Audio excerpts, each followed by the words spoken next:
로이스의 질문으로 하는 말씀 묵상.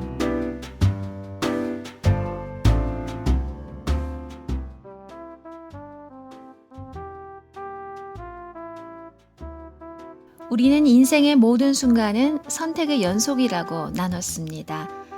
그리고 우리가 한 선택의 모든 결과들, 그것이 기쁨이거나 고통이거나 그대로 감당해야만 한다는 것도 함께 이야기했습니다.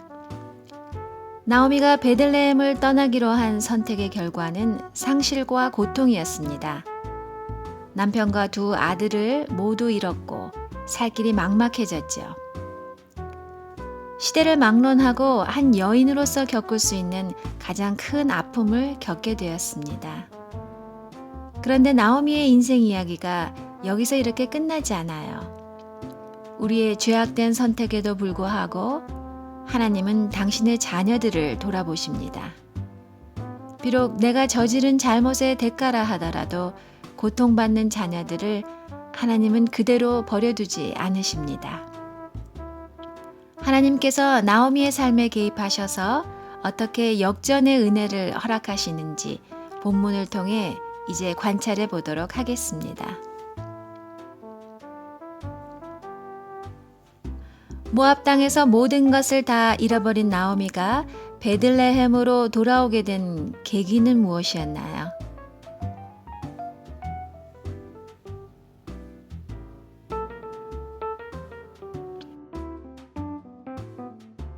하나님의 땅을 버리고 자기 멋대로 이방 땅으로 갔던 나오미가 어떻게 다시 베들레헴으로 돌아오게 되었는지 1장 6절에서 찾아보도록 하지요. 그 여인이 모압 지방에서 여호와께서 자기 백성을 돌보시사 그들에게 양식을 주셨다 함을 듣고 이에 두 며느리와 함께 일어나 모압 지방에서 돌아오려 있던 곳에서 나오고 두 며느리도 그와 함께하여 유다 땅으로 돌아오려고 길을 가다가 6절에서 나오미를 주어로 했을 때 따라 나오는 동사들을 찾아보세요.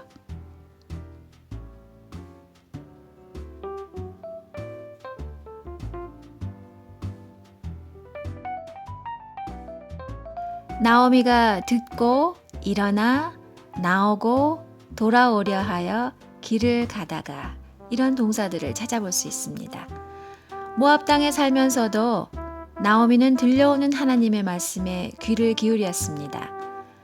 아니 어쩌면 그전에는 들리지 않던 하나님의 말씀이 급박한 상황이 되니 이제야 들리게 되었는지도 모릅니다. 그런데 중요한 것은 이제는 나오미가 들은 말씀을 따라 움직였다는 것입니다.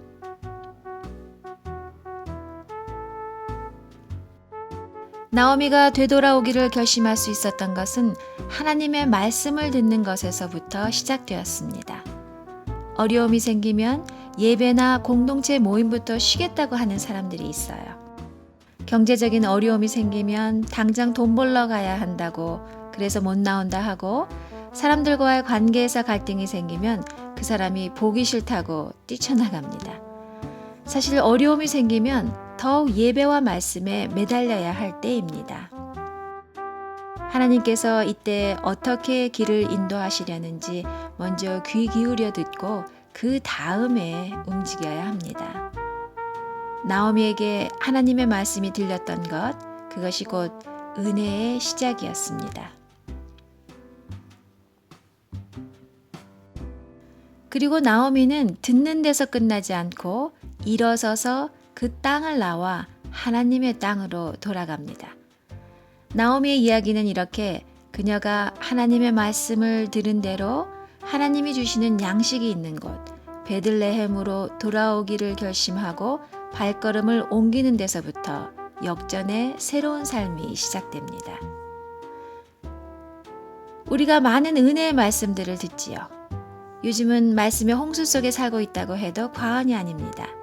인터넷에 들어가서 한번 클릭만 하면 세계 곳곳의 좋은 말씀들을 언제든지 마음껏 들을 수 있어요. 말씀을 들으면서 은혜롭다고 또 감동받았다고 할렐루야를 외쳐도 그 말씀들이 모두 우리의 삶의 행동으로 이어지지는 않습니다. 그냥 듣는 것으로 만족하고 끝나는 경우가 너무 많지요. 최근에 감동으로 들었지만 실천으로는 이어지지 못했던 말씀이 있었다면 무엇인가요? 그 이유가 무엇이라고 생각하세요?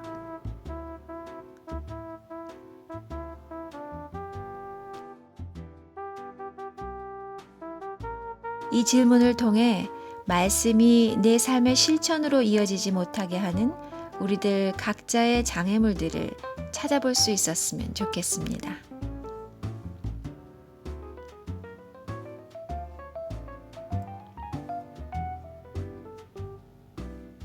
베들레헴으로 돌아온 나오미가 고향 사람들을 만납니다. 베들레헴에 도착했을 때 나오미는 동네 사람들에게 자신에 대해서 어떻게 이야기하나요?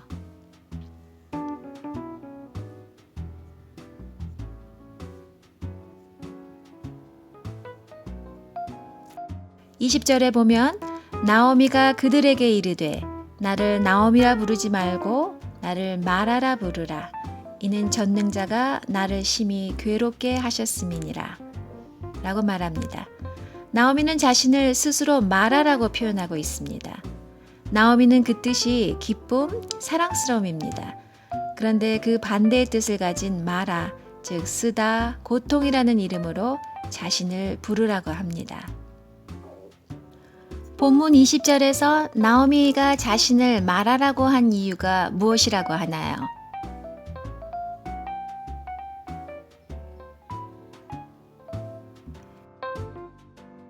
20절에서 나오미가 지금 하나님에 대해서 가지고 있는 마음을 찾아볼 수 있습니다.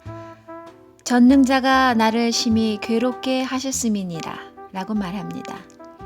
얼만큼인지는 알 수 없지만 자신의 지난 날에 대해서 후회와 반성이 분명히 있었을 거예요. 그런데 여기서 하나님에 대한 마음이 어떠한지도 우리는 짐작을 할 수가 있습니다. 자기 자신과 하나님에 대해 나오미가 가지고 있는 상한 마음이 느껴집니다. 21절에서 나오미는 자신의 처지에 대해서는 또 어떻게 묘사하고 있나요?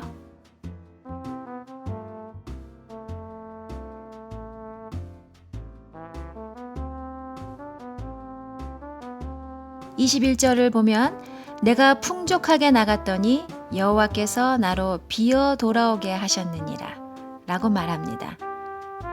그런데 이 말에는 모순이 있습니다. 나오미는 1절에서 흉년이 들어 더 풍족한 삶을 찾아 베들레헴을 떠났었습니다.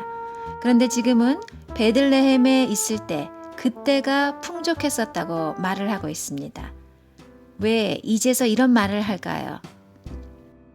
나오미는 늘 자신이 부족하다고 생각하는 것에 집중하느라 현재 자신이 가지고 있는 소중한 것들을 놓치고 사는 사람입니다.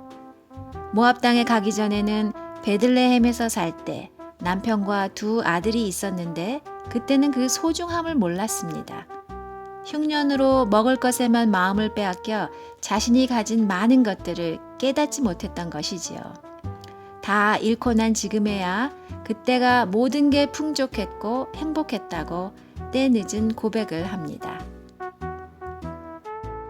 그런데 지금도 나오미는 자신이 빈손이 되었다고 생각하며 그 고통에만 집중하느라 아직도 자신에게 남아있는 소중한 한 가지를 또 놓치고 있습니다.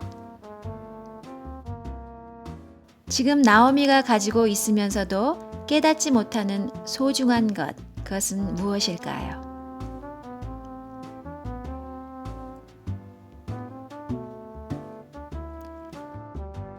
바로 시어머니를 섬기기로 결단하고 낯선 타국 땅으로 자신을 따라온 며느리 룻입니다. 자신의 곁에 남아있는 룻의 소중함을 잊고 고향 사람들에게 룻을 소개하지도 않은 채 자신의 빈손을 바라보며 한탄과 원망만 하고 있습니다. 하나님께서 룻을 통해 나오미의 삶에 놀라운 역전의 은혜를 주실 것을 상상도 못하고 있는 것이지요. 하나님은 우리의 반복되는 매일의 일상, 늘 함께 있는 주변의 사람들을 통해 대부분 일하십니다. 때로는 지루하게 느껴지고 보잘것 없어 보이는 우리 삶의 작은 것들을 통해 하나님은 축복하십니다. 내가 요즘 감사가 별로 없이 지내고 있다면 아마도 일상의 소소한 것에 소중함을 잊고 있기 때문일 것입니다. 혹시 스스로를 말하라는 이름으로 부르고 있지는 않으신가요? 늘 내 곁에 함께 해주는 가족과 친구들, 공동체 식구들, 그리고 어제 같은 오늘, 또 오늘 같은 내일의 반복이 얼마나 소중한지를 기억하게 된다면 우리 안에 감사가 다시 충만하게 될 것입니다. 내 자신이 말하라고 느껴지는 때는 언제였나요? 지금이 말할 때라고 생각하는 분에게는 이런 질문을 드리고 싶습니다. 그럼에도 불구하고 아직 내게 남아있는 소중한 것을 찾아본다면 어떤 것이 있을까요?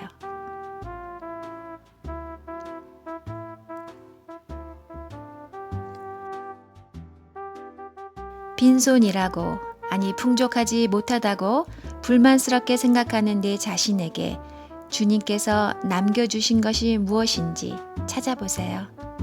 그것은 뜻밖의 내 가까이 있는 것이고 일상 가운데 숨겨져 있는 작은 것일 가능성이 많습니다. 그 남아있는 작은 것을 통해 하나님이 부어주실 역전의 은혜를 기대해보는 우리들이 되기를 원합니다. 룻기 1장의 마지막 구절 22절에서 나오미가 모압 지방에서 그의 며느리 모압 여인 룻과 함께 돌아왔는데 그들이 보리 추수 시작할 때에 베들레헴에 이르렀더라. 이렇게 말하고 있습니다. 나오미는 미처 깨닫지 못하고 있지만 성경의 저자는 그들이 하나님의 땅 베들레헴으로 돌아왔을 때 풍성한 은혜가 기다리고 있다는 것을 추수 시작할 때라는 구절을 통해 귀뜸해 줍니다. 하나님의 말씀 안에 돌아와 머물고 있는 오늘 우리들에게도 그와 같은 동일한 기대가 함께하기를 소망해 봅니다. 로이스의 질문으로 하는 말씀 묵상.